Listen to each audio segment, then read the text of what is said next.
Après des semaines de meurtres inexpliqués, le sinistre tueur inconnu est toujours sur les routes.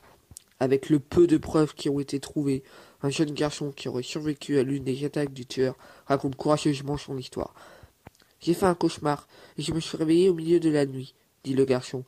J'ai vu que pour une raison quelconque, la fenêtre était ouverte, même si je me souvenais l'avoir fermée avant d'aller au lit.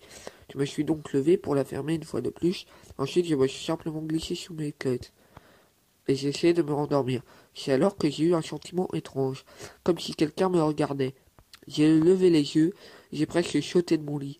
Là, dans le petit rayon de lumière, éclairé entre mes rideaux, il y avait 2 yeux.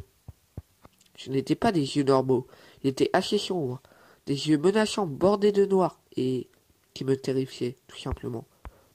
C'est quand j'ai vu sa bouche, un long sourire horrible qui me donnait la chair de poule, cette silhouette se tenait là, me regardant.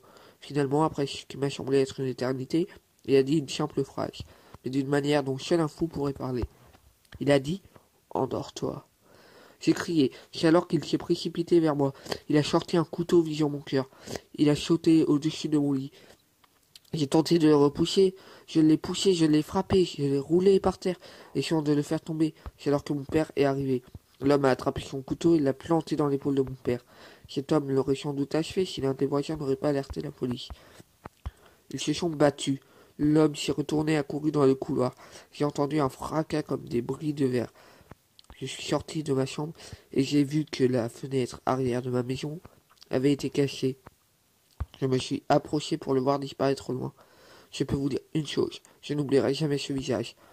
Ses yeux froids et mauvais, sourire psychotique. Ils ne quitteront jamais ma tête. Les policiers sont toujours à la recherche de cet homme. Si vous voyez quelqu'un qui correspond à la description dans cette histoire, s'il vous plaît, contactez votre service de police local.